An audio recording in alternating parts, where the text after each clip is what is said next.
Prague is one of the most beautiful cities that we've ever seen, but with that beauty does come a few trade-offs.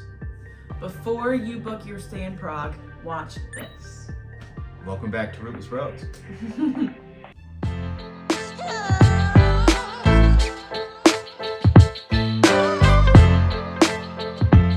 We just wrapped up a full month in Prague, working, grocery shopping, sightseeing, and figuring out the city like temporary locals, all the things. And as always, we left with a lot of opinions. The good, the bad, the unexpected, and stuff we honestly didn't really see coming. So today we are doing a full Prague city review. Let's get into it.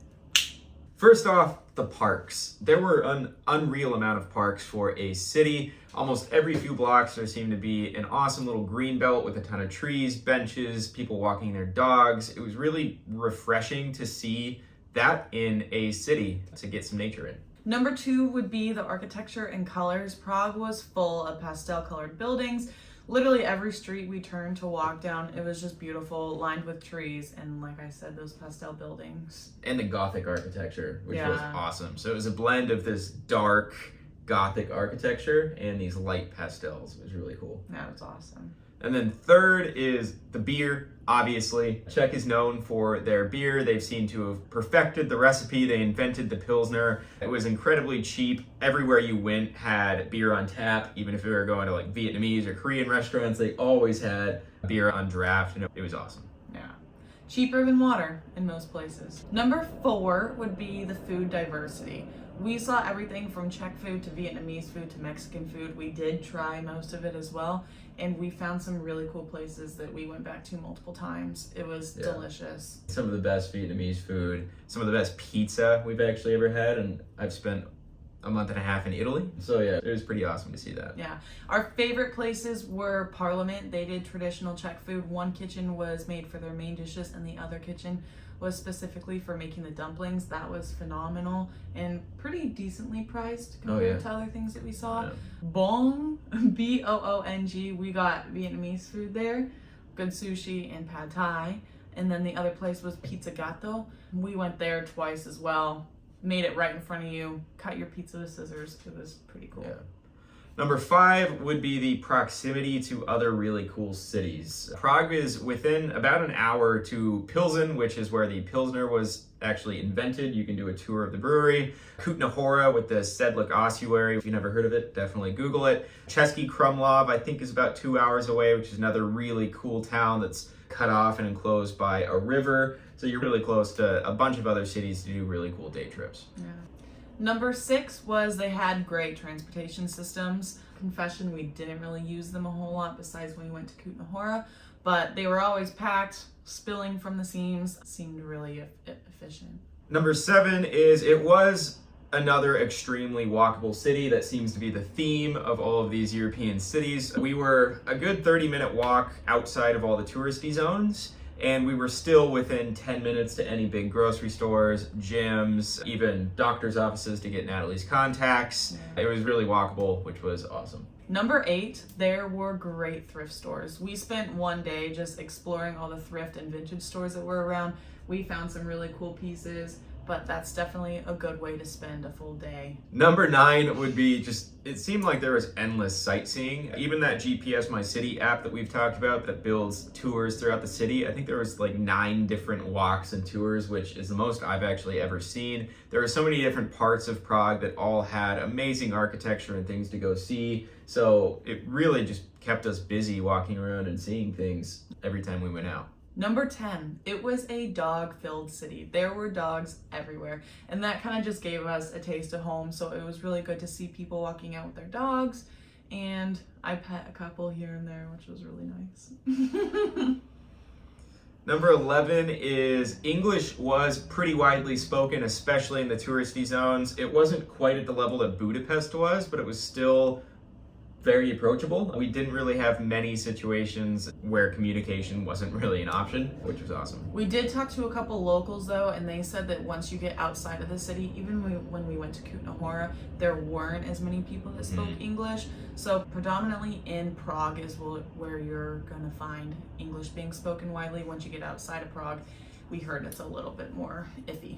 Number 12 are the cafes and little comforts. There were cafes everywhere. We did go to quite a few, and they were just super comfy environments and cozy.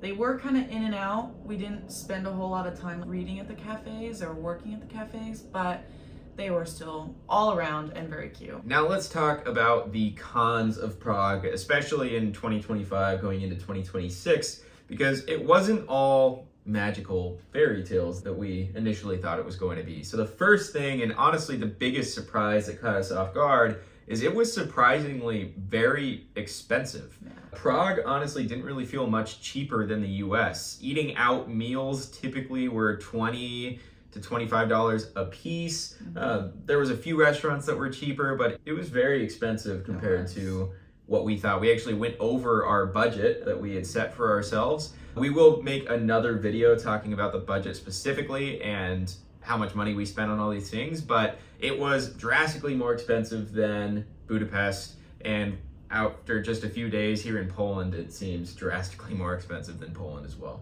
Number 2 was, it was incredibly touristy. We figured going in an off season in November, it wouldn't be as touristy, but once you get into that Old Town area, you were shoulder to shoulder with people everywhere you went. There was just people flooded everywhere. Which we were part of the problem, and we do understand that. But there was a lot of people in the zones. Number 3 is Czech people weren't the warmest of people. They weren't rude, they weren't mean, but they also weren't super inviting, which I totally understand. We come from Breckenridge, Colorado, which is incredibly touristy in the winter, and I understand how treating tourists maybe a little bit rudely can come to be, because it can be quite annoying. So I understand. Like I said, there wasn't horrible experiences, although we did talk to some people who were not originally from Czech but are living in Prague for 5-10 years, and they said the same thing. There was a couple that we met who said when they actually moved to Prague into their apartment building,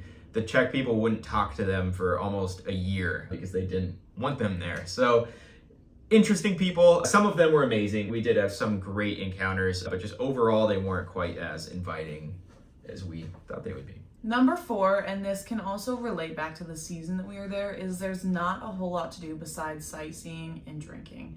It does get dark at 4, so once that time hits, there's not really much else to do besides go sit at a pub and have a couple beers.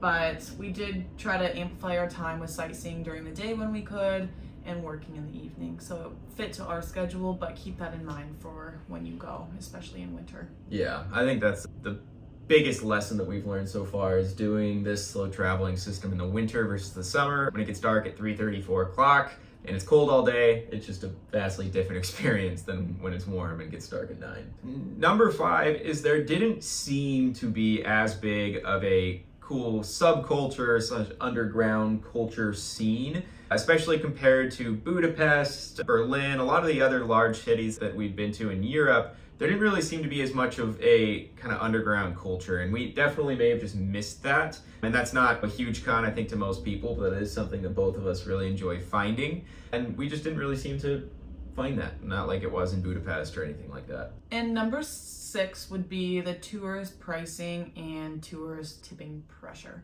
We haven't really come across many cities in Europe that do kind of expect a tip. A lot of places we went, they told us that they just threw a 15% tip on there. Are you okay with that?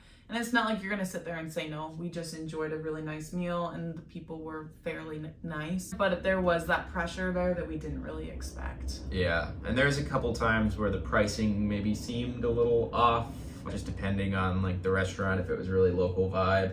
Again, it wasn't like the most inviting of places. And we didn't really eat out in Old Town at all because the prices down there were drastically higher because it is a tourist-driven area. So if you're looking to do it on a budget like we are, try eating outside of Old Town. So those are the pros and cons to what we experienced as far as living in Prague for 30 days. Now, we would absolutely still recommend it to anybody that wants to go see it. It was absolutely beautiful, breathtaking. The architecture was incredible. The beer is incredible. It's absolutely worth going. Would Natalie and I go back for a month? No. Probably not. But again, totally worth adding to the list. Go for a week, enjoy yourself. It was a beautiful city. There's a lot to do. There's a lot to be seen in that week period. And there are a lot of people who do live there and a lot of people who do love it. Again, we were there in November, so not knowing anybody when it gets dark at 3:34 and just not having much to do could have changed that experience for us as well. So overall, we did love Prague.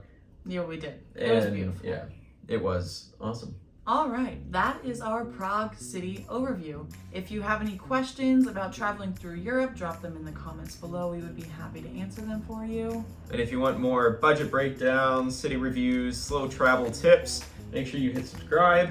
And we've got a lot more coming. We got to Poland about 3 days ago. We're in Wrocław, I think it's pronounced. It's been amazing so far. And then we're off to the UK here in the end of December, actually. Thanks for watching Rootless Roads, and we'll see you next week.